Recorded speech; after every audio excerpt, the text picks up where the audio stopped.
Hello everyone. Good afternoon. This is your AI acronym individual.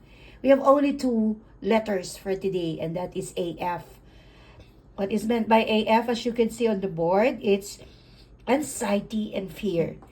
What are these two things? Okay, so anxiety and fear in a crisis are sure indicators of low faith. These two are indicators of low faith.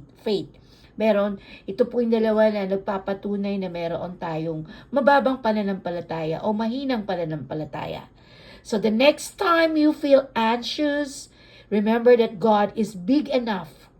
We have a powerful God, powerful enough and loving enough to take care of everything. Do not be afraid. Okay?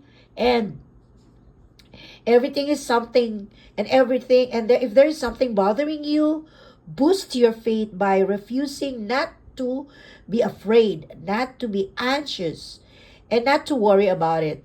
Trust God to handle it, and remember, He is faithful and in control of everything.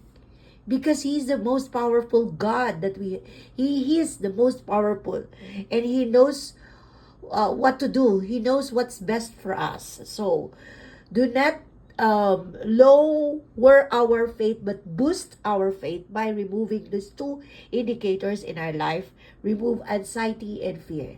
Fear not, for God is with you. If God is with you, who can be against you?